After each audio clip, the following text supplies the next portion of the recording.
day, and thank you for joining us for another important wildfire update. I'm Heather Fairbairn, and I'll be your moderator for today's event. Again, today we are joined by quite an extensive cast of folks involved in the response, and I want to thank each of them for making themselves available during this very critical time to speak with us. So today we'll have remarks from Premier Tim Houston, Mayor Mike Savage, Warden Eddie Nickerson from the Municipality of the District of Barrington, Warden Penny Smith, Municipality of the District of Shelburne. We've got several representatives from the Department of Natural Resources and Renewables, including Scott Tingley, Manager of Forest Protection, Dave Rockwood, Public Information Officer for the Shelburne Initiative, Dave Steeves, Public Information Officer for Tantallon. Also joining us from the Red Cross is Bill Lawler, Atlantic Director of Government and Strategic Relations. And finally, Bob Robichaud, Warning Preparedness Meteorologist with Environment and Climate Change Canada.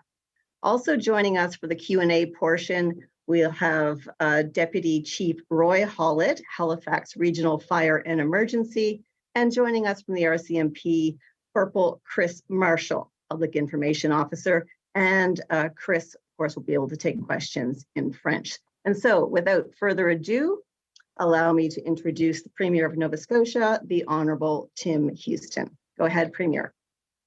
Thank you, Heather. Good afternoon, everyone. Weather has favored the fires all week, not the firefighters. We're hopeful that this will soon change. But all week, the crews fighting these fires continue to, in Jim's words on the morning briefing this morning, pound the hell out of these fires. They're hitting it with everything they have.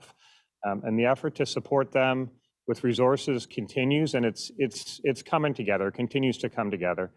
60 firefighters coming from Costa Rica, 17 from New England, and then another 18 over the next few days. And of course, our neighbors have been absolutely remarkable. Newfoundland has sent firefighters, and those water bombers that have been here all week, they're from Newfoundland. New Brunswick is here with water bombers, and now also a base for fire retardant material, PEI with firefighters and hose, Ontario with hose. Thank you to Premiers Fury, Higgs, King, and Ford, and I've heard from premiers across the country. And I have to say, it means so much. The national system of provinces helping provinces is working. For one, D&D has committed firefighters for the sustained attack stage, which will give our firefighters a much needed break when that time comes. There's also a list of 140 Nova Scotians. That list is a growing list of names of volunteer firefighters from around the province that have stuck their hand up in the air and said, we can come and help. There's a process for working through that and mobilizing them as well. So everyone is digging deep. They're digging deep knowing that a stunning number of homes have been lost, and they're digging deep despite the fact that many of these fighting the fires and responding to the fires are evacuees themselves, and it's absolutely heartbreaking. I know many of you who have been evacuated in the Tantallon area are starting to receive news about the status of your home. If the news is the worst case scenario, I'm so sorry. And for those of you who are waiting patiently for information as to when you can get in to your home, even if it's for an hour, hopefully that's getting close, and the rain would certainly help. For those in Shelburne, as the crews identifies homes that have been lost, we will work shoulder to shoulder with our municipal partners, the wardens and the municipalities, to get that information to residents just as soon as possible. And in some cases, this may have even started. But through all this despair, through it all, 0 deaths, 0 missing persons, 0 serious injuries. This says a lot about the professionalism of the first responders that are leading the response. No lives lost, but an absolutely breathtaking amount of damage and many, many lives turned upside down. And I want everyone to know that everything that can be done is being done. There are thousands of heartwarming stories of people helping people. That's the Nova Scotia way, and it's shining through. I've also spoken to business owners who have businesses in the evacuation zones, and they have some immediate needs. So today I'm announcing that small businesses in the evacuation zones can apply for a one-time grant of up to $2,500 to help offset the costs of unanticipated business closures. This program will open on Monday. Everything happening in this province is about people helping people and government helping where it can. When the team leading the efforts asks for help, we do what we can. You've been seeing a lot of Scott and Dave on these calls, and we love those guys. They're absolutely incredible. But beside them is an entire team at DNRR and at the command center and across the first responder agency network, and they are incredible. They're absolute pros. I heard this morning that one of the helicopters was doing 50-second turnarounds yesterday, dropping and filling nonstop, 50-second turnarounds. Absolutely unbelievable. Our job is to support these folks, and the province-wide fire ban to mitigate risk was in response to their ask, limiting movement in the woods to mitigate risk. It's because they asked.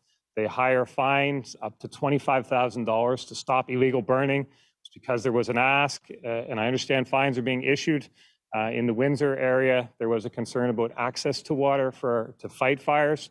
So we acted on that to get the lake filled. The lake is filling up.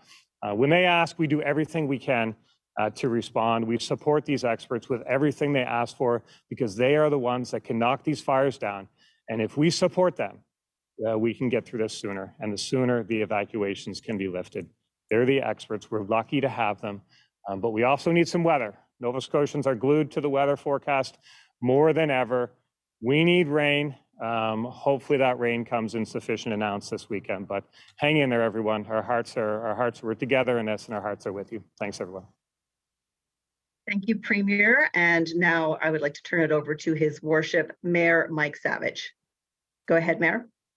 Good afternoon. Thank you, Heather, Premier, and folks on the call. I particularly want to acknowledge my municipal council colleagues and leaders who are doing so much in their community. Yesterday was a difficult day. On top of the wildfires here in Halifax, we had multiple flare-ups and new fires that our fire and emergency crews responded to quickly. There are many mourning the loss today of the historic Wagwalter Club, the main building in the south end of the city. It's hard to believe. I'm happy to report that there were no burn violation calls last night, so I think the message is getting out to people. Please, please don't burn. That's a bit of good news, and I want to thank everybody who's continuing to follow the province-wide fire ban and the woods ban. We truly do appreciate your cooperation. It's keeping people and it's keeping emergency personnel and property safe. In terms of the latest on the fires, I'm joined by Deputy Chief Roy Hallett. As of this morning, Halifax Regional Fire and Emergency crews remain on scene, and they're fighting fires burning in multiple areas with more than 837 hectares in the impacted area. Crews are working hard. I think we have some stabilization, but yesterday on this call, while we were talking to you, we had fires in Fall River and in downtown Halifax, and I think in Prospect as well, Deputy Chief. The area remains an active, unpredictable, and dangerous environment. Status of evacuations. The status of the evacuation areas continue to be assessed, and updates are being provided as soon as they're available. So we are always looking every day, really every hour, at the evacuation zone to see if we can return people to their homes. Those decisions are made on the professional opinion and direction of the incident commander, who is doing amazing work. Again, I say, don't text me or any councillors. We don't make those decisions, but we're hopeful that residents will soon be allowed to return to their homes. But we will not send anybody into an area that isn't safe. We know how stressful it is for those who've been displaced, and we want you to know that we're doing everything we can to get people back home. We're asking all residents, though, to remain clear of evacuation areas and refrain from flying personal drones. It impacts the firefighters' ability to do their work. Communicating with residents. Municipal staff continue to contact residents who have registered as evacuees in the areas of significant impact. To date, staff have had phone conversations with most residents, as well as face-to-face discussions as follow-up for those whose homes have been destroyed. It's ongoing. It will take time to contact every property owner who has been affected. This is a very traumatic time for everybody impacted by these fires, and staff are working as quickly as possible to make contact.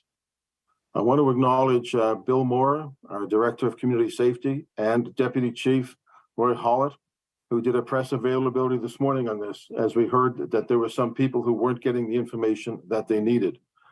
We are working on this issue, and we will take any advice that we can. We do not want to add stress to anybody who is losing a home. Some residents were able to view their property today, and we're working to schedule additional site visits over the coming days for folks who've lost their homes.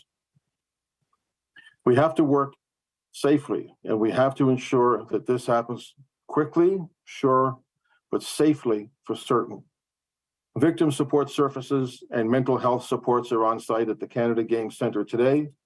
Major insurance companies are also on site and are available to speak with affected residents. There are so many people to express thanks to. Just a few today I'd like to mention, as well as all the people who are working hard on the lines. We have people behind the scenes. I visited our call center today, and there are many people who are working, whose faces you don't see, whose voices you may not hear, but they're working incredibly hard. I want to acknowledge Discover Halifax and the Hotel Association, who are stepping up to help with accommodations for those who've been displaced. I ask you, if you're looking to contact a hotel, we're told to do it directly, not to go through Expedia or other services. Not that they don't do a good job, but they don't have the information that you need to get the best rate and also make sure that you have the accommodation that you need. And there is more information coming from Discover Halifax and the Hotel Association in the next day. Thanks as well to the many, many volunteers, businesses, and citizens who are stepping up to provide food, clothing, comfort space, pet boarding, accommodations to those who need it during this very challenging time. I want to acknowledge people like the Halifax Chamber of Commerce and Patrick Sullivan, who did so much to help us get through COVID with their leadership, who are doing the same to support businesses with this crisis. And they also made a $10,000 donation to the United Way, I believe it was, today. Our hearts go out to the people who have been most devastated by this fire, and our hearts swell with gratitude for those fighting to make sure that nobody else has to go through that. Thank you very much. Merci beaucoup. Walalia. Next, I'm pleased to introduce Warden Eddie Nickerson, Municipality of the District of Barrington. Go ahead, Warden. Thank you, Heather, and thanks for the opportunity to allow me to speak on behalf of the Municipality of Barrington residents. It is a trying time. It's an unprecedented time here in Barrington and Shelburne County, for that matter. We are facing the largest fire in Nova Scotia in some time, if not the all time. It's challenging to get messages out. And the messages that we want to get out to our residents is we are experiencing a fire that we've never dealt with before. We're looking at wind change. It's unpredictable. And we just would like for our residents to understand that we may have to move on short notice. So be prepared. We are going to get through this. We're as the Premier has said, and Mayor Savage has said, we are in this together. It's a provincial issue. I know there is work continues to add additional resources. Very appreciative to the resources that has been added of late. Thank you, Premier. I know you and DNR and staff has worked very hard on that and continue to do so. Certainly, I don't want to forget the volunteers that are here, the Red Cross, the community itself has come together, food, clothing, lodging, people have taken others into their homes. It's a community effort. The volunteer fire department, our local volunteers here in the volunteer fire department, they've been going countless hours from 6 o'clock in the morning till 12 or 1 o'clock at night, getting back to their families and the efforts that they've put forth. We are very appreciative of that. And again, I want to remind residents, be patient and stay out of the evacuated areas. Those are the water bombers are trying to keep that fire back, and the volunteers are in there trying to save homes. So please stay out of those evacuated areas, and again, I thank you for the opportunity, and everybody be safe. Thank you. We'll move along now. I'm pleased to introduce Warden Penny Smith with the Municipality of the District of Shelburne. Go ahead, Warden Smith. Thank you so much for the invitation to be a part of the discussion today. It's incredibly important for people to understand how severe the situation is in the municipality of Shelburne. And I can tell you, as a community, we have certainly come together and just giving the support to each other as best that we can. I want to extend our deepest gratitude to our frontline workers, our firefighters, the Department of Natural Resources and Renewables staff, and others who are literally working around the clock to keep us safe. They are our heroes.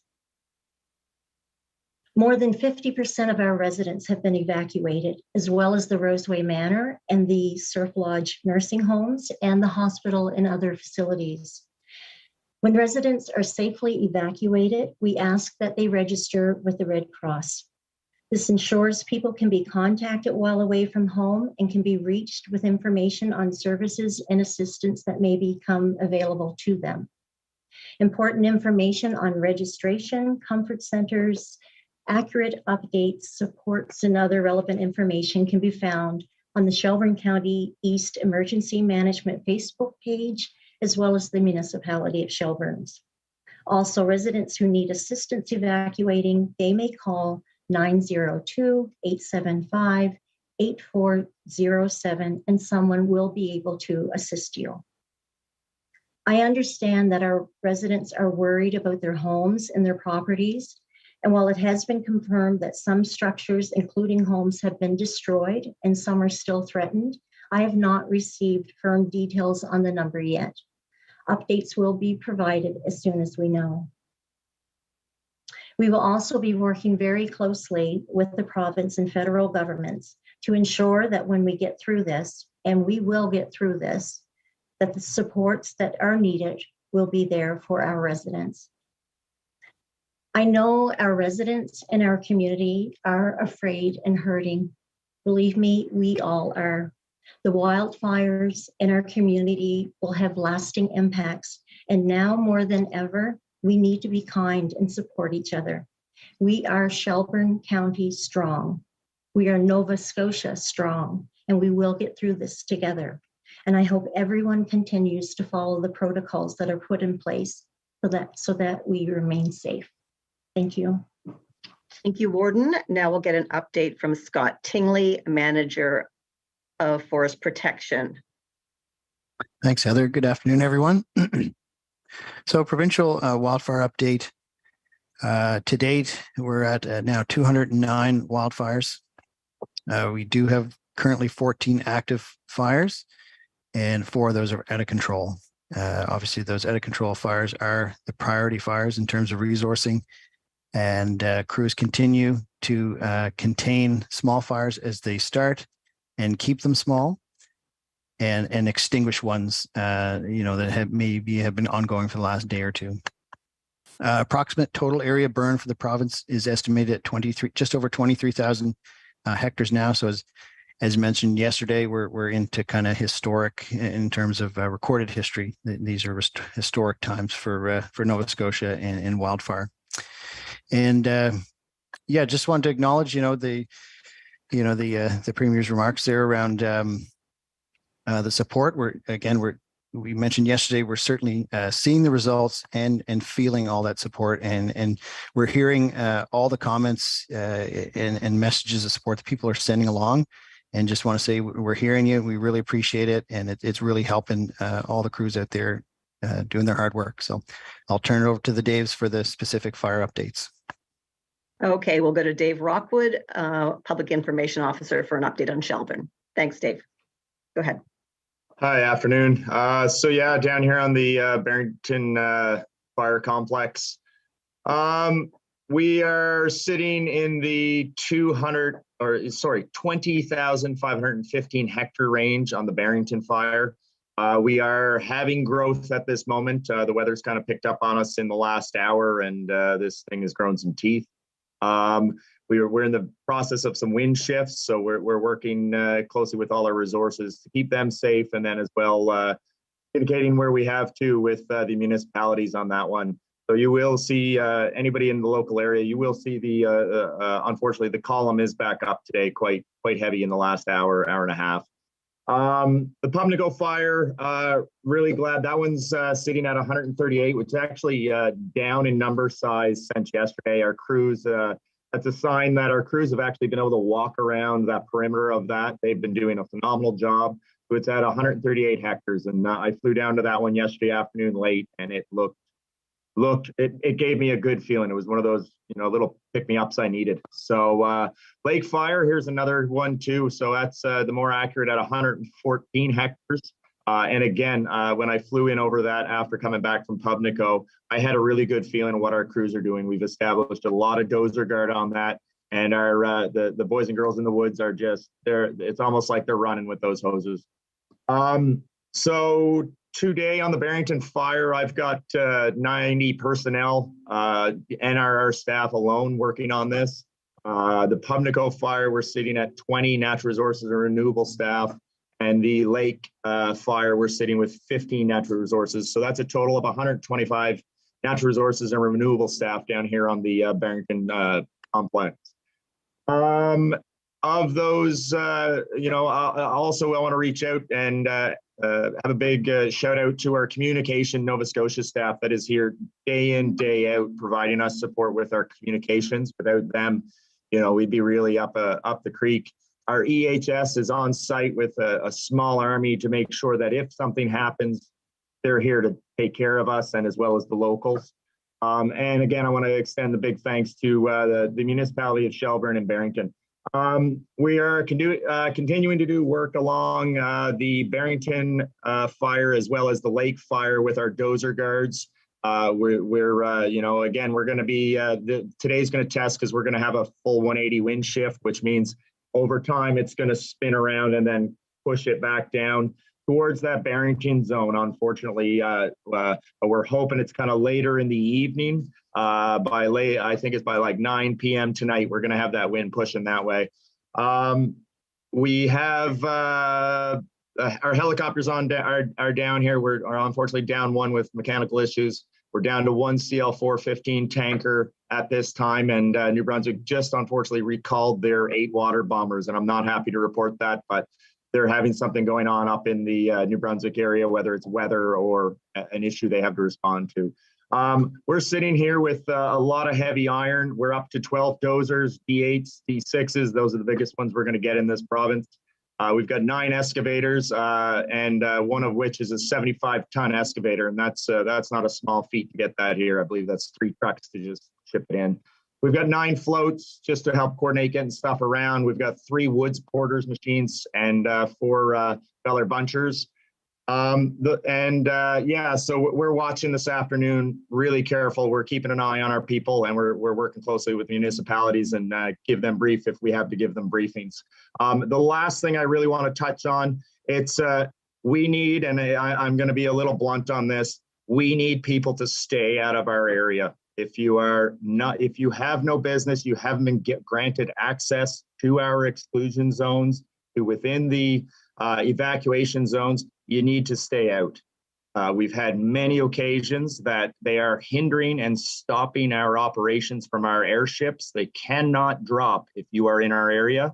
And I'm going to be straightforward. We have lost structures because of a number of these incidents where we've had to stop our aircraft from dropping. I know I'm not typically this kind of a hard edge person, but that's where we're at. You need to stay out. Thank you. Important message, Dave. Thanks. We'll move on to Dave Steeves for an update on Tantallon.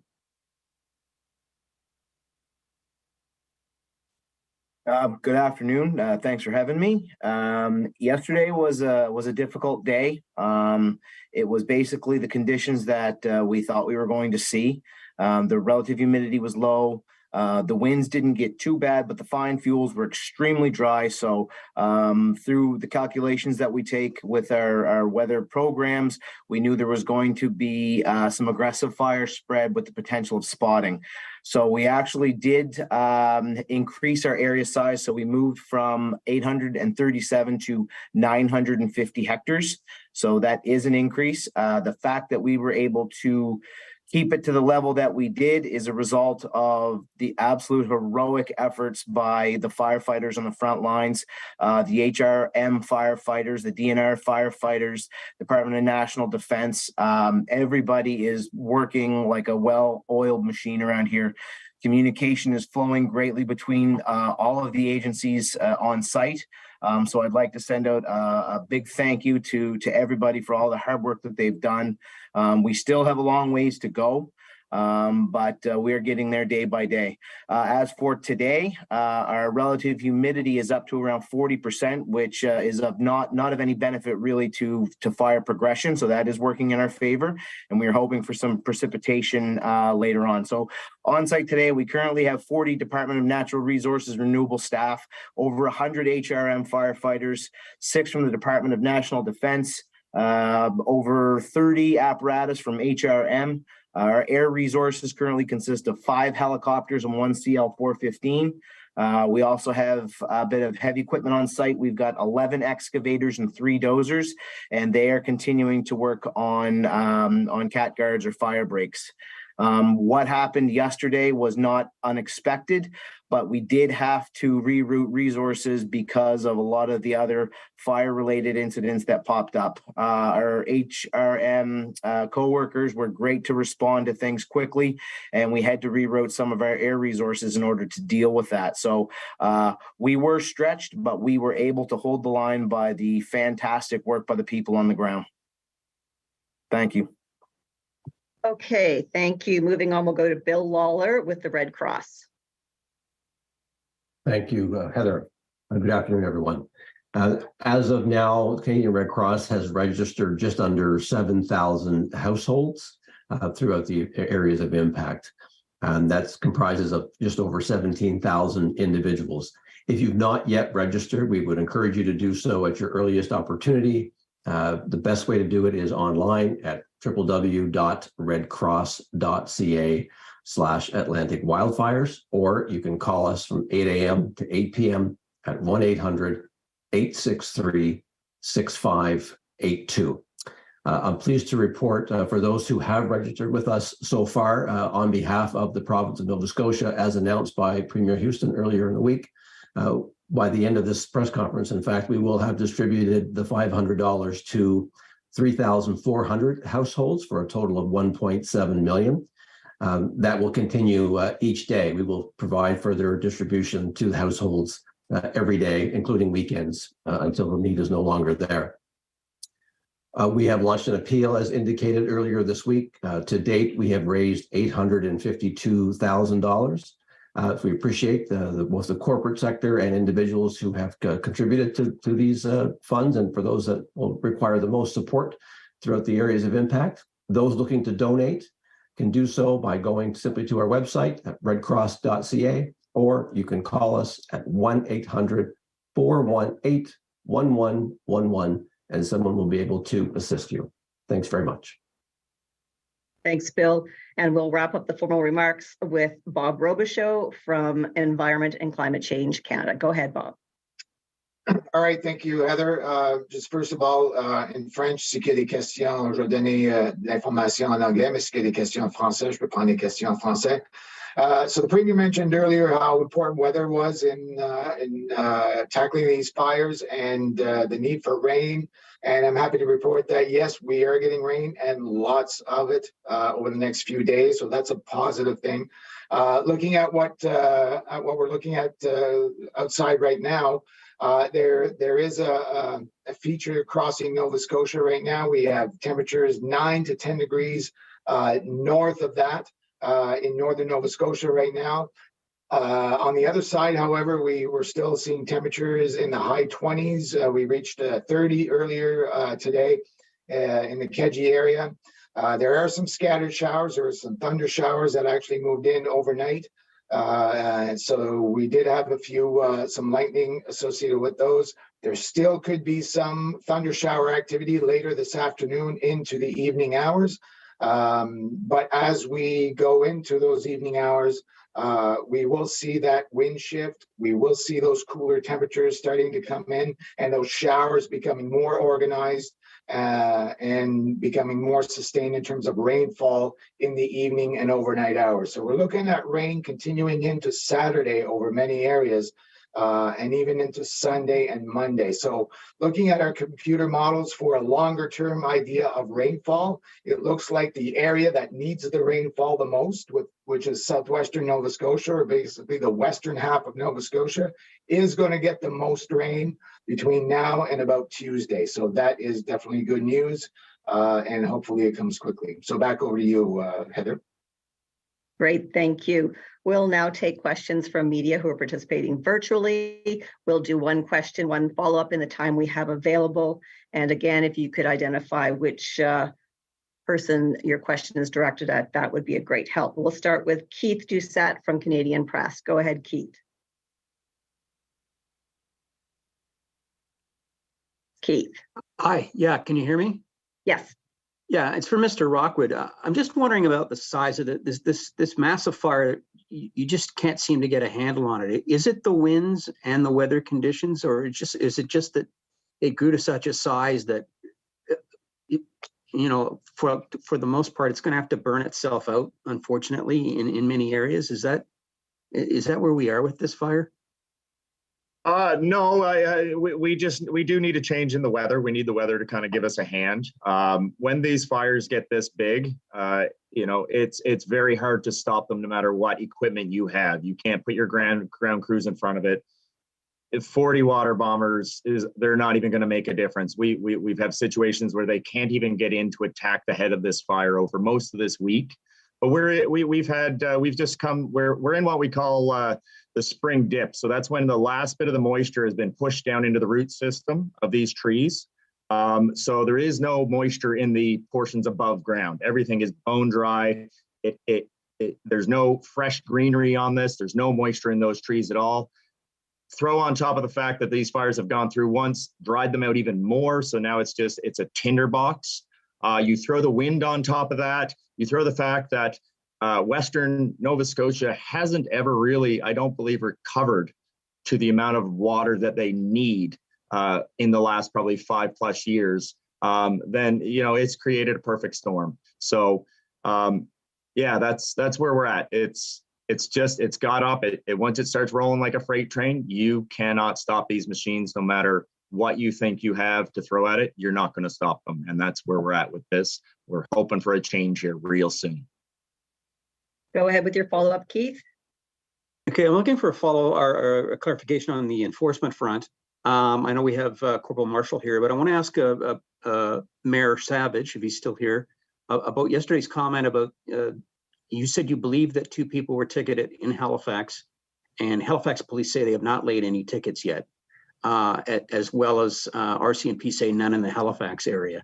I'm just wondering where you got that information. Maybe it was DNR that did it? Are you able to clarify that a bit? I'll ask Deputy Chief Hollett to speak to that. Yes, from the 2 situations yesterday, our crews are conducting, our fire prevention crews are conducting an investigation, and we'll pass on the results to our fire prevention staff, who will follow up and determine charges are laid. Based on the initial information, fire prevention will be following up in the next year or 2. There is a process to lay a charge, so that's what we're following. Thank you. Moving on, we'll go to CTV. Lindsay Armstrong. Go ahead, Lindsay. Hi there. Thank you, Heather. My question is for the Premier. The federal government put out today its list of assistance plans for Nova Scotia. Is their offer enough as you see it today? Thank you, Lindsay. So I guess what I'd say, I didn't see their fulsome release, and I haven't had a most recent briefing. I had a briefing this morning, and what I heard from our team here was that they felt like the process was starting to move. So look, I'm hopeful that I know the federal government understands the need. The need is obvious to anyone who's seen the pictures or video or talked to anyone. and they have to understand the urgency that people's homes are literally burning. So if you understand the need and you understand the urgency, then I have to have faith that they'll respond. And the initial feedback I had from the team this morning was that they felt like it was, that it was moving in a good direction. Go ahead with your follow-up, Lindsay. Thank you for that. Also to the Premier, I'm wondering, obviously the most pressing need is addressing these structure fires. I'm wondering if there has been any movement made on the housing front in terms of ensuring spaces for those who are currently unhoused due to these wildfires. Yeah, so I think the immediate needs for those that are evacuated, between the comfort centers, we have a lot of people staying with friends and family. We've had people open up their homes to complete strangers or cottages to complete strangers. So, there's a lot of that happening. And then as we get through this stage, we've lost a lot of homes, and we were already in a housing crisis. So, I did speak to somebody at a comfort center this morning who had lost their home, and they were kind of imploring me to work with all levels of government to at least make sure that there's no delay in permits and this type of stuff. So, that's something we'd already been working pretty close with the municipalities on, working with the federal government and other potential partners for modular homes. These are processes that were already in place for other reasons. We were talking to people about modulars for healthcare workers, for other types of situations. So those discussions take on another purpose now and renewed meaning, I guess, in many ways. So we know the issue is significant, but we're focused on it. We'll work with our municipal partners and get through this. Next, we'll go to Jen Taplin at the Herald. Go ahead, Jen. Hi there. I think this question is for Dave Steeves. Just wondering, you mentioned the Tantallon fire has grown. Just wondering if it's still at 50% contained. Yes, we are still at 50% containment. We were able to extend some of our guards yesterday, so we didn't really lose much ground at all. Go ahead with your follow-up, Jen. Sure. I'm not sure who this is for, but the days of rain forecasted, how big of a difference is this expected to make in the wildfires? Who wants I to can take that? Just generally. So thanks to Bob for that forecast and whatever he's done to bring that in. It's certainly welcome. It's going to be a huge help, and what it's going to do is really help all the resources from the air and on the ground make even more progress than they've been able to make the last week. So it's very welcome, and it's going to give us a head start. Moving on, we'll go to Paul Bacon with All Nova Scotia. Go ahead, Paul. Hi, my question's for the Premier. Premier, we just heard Mr. Rockwell say that New Brunswick has recalled its water bombers. It does bring up this issue of whether Nova Scotia needs its own fleet. What's your thinking about that? Same as it was the last few days. I've been asked. I mean, obviously, when we get through this, we'll do a full assessment of the needs and work with the team to see what's appropriate. I would say, in the past, we have forest fires. We have forest fires every year. We have had a significant number of forest fires so far this year. It's early in the season, and I think Scott said it's already 209. I think I heard him say. So, many of those Nova Scotians don't know about, never hear about, because of the professional, quick responses of those that fight those fires. So we've had sufficient resources, I would say, to contend with what's been put in front of us as a province, except in very rare situations. Right now, this will probably turn out to be two, possibly, three of the largest fires this province has had. We have them at the same time. So it's completely unprecedented what's happening. But between our air capacity with the helicopters and stuff, we've had enough in the past. But looking forward, we're happy to make that assessment. Right now, New Brunswick recalled, yes, but I want to remind people too that the team has secured air cover, air support it's on its way from Montana.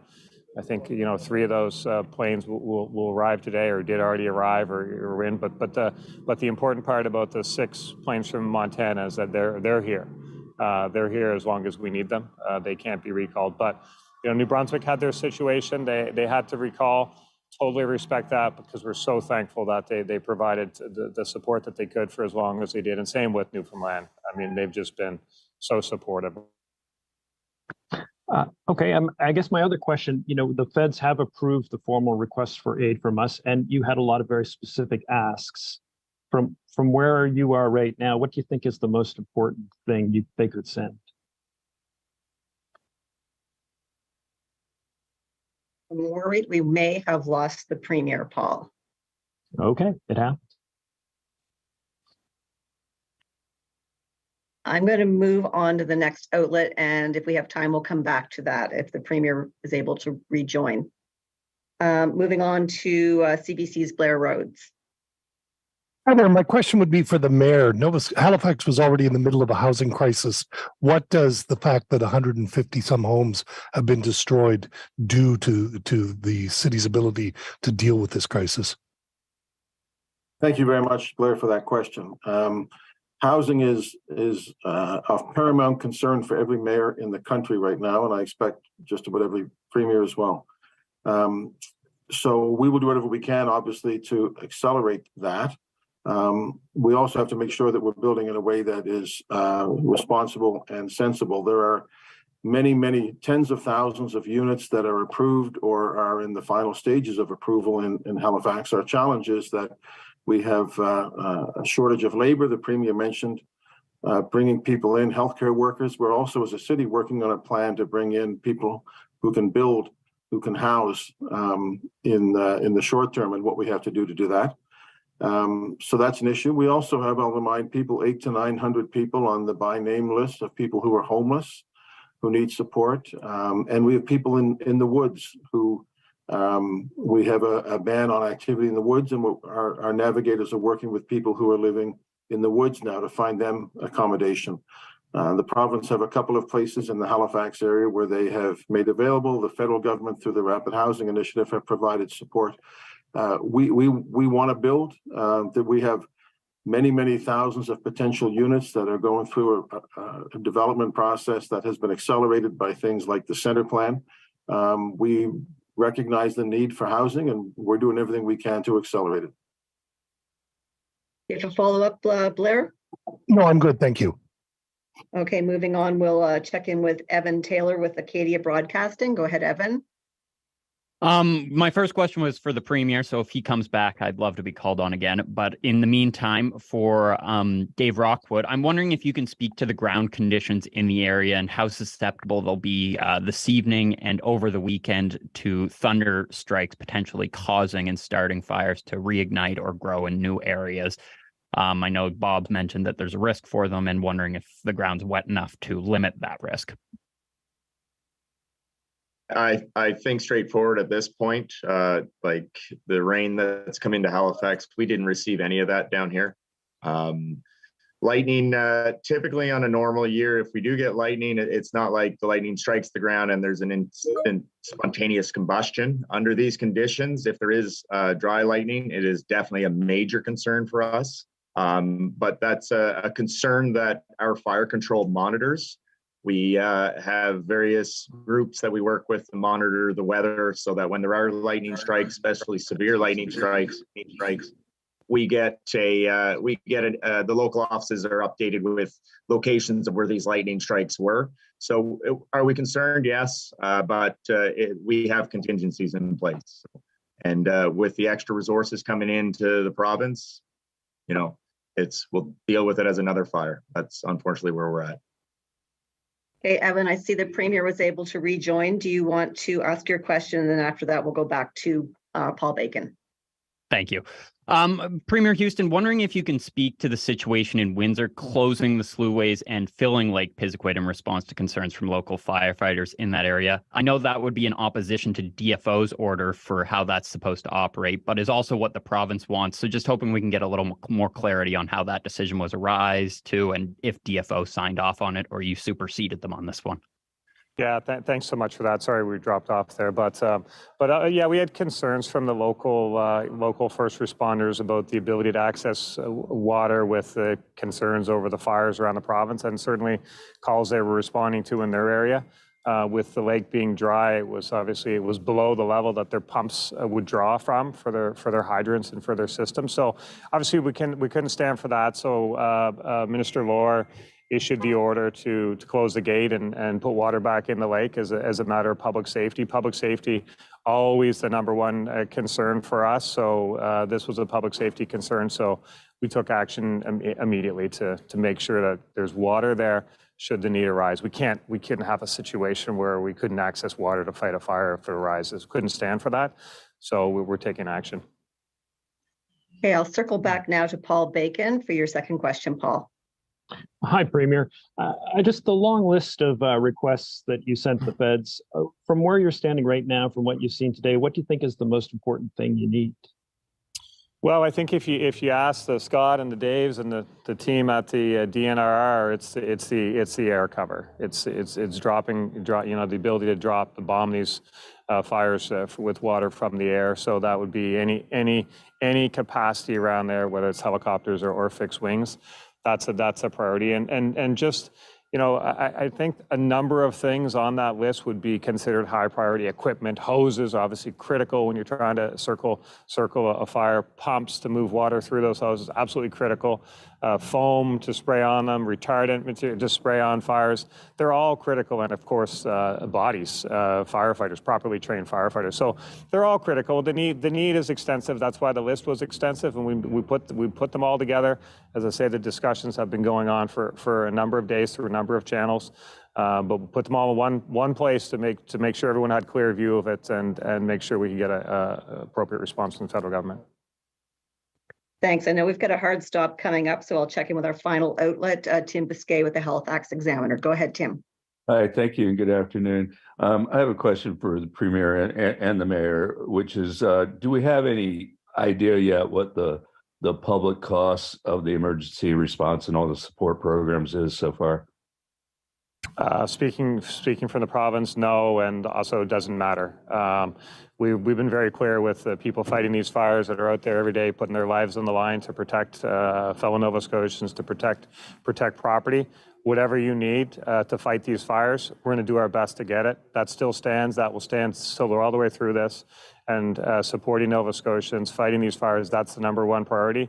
It'll cost what it costs. Cost is not a consideration in any decision that our government will make when it comes to public safety.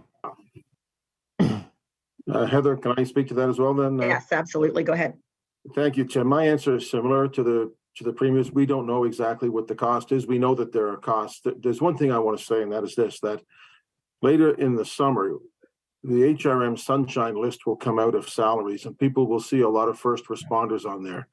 And when that list comes out, I want people to think about what they're doing this week and what those first responders are doing this week. You know, it's amazing what folks are doing. I'm sitting beside an experienced firefighter. We have so many people who are out right now going beyond what should be their capacity working on this. We have police officers and RCMP officers who are helping with the evacuation in and out. So, Tim, I'm sorry I don't have a cost. When we have a cost, we'll certainly let you know. And Tim, do you have a final question? I do, for Dave Rockwood.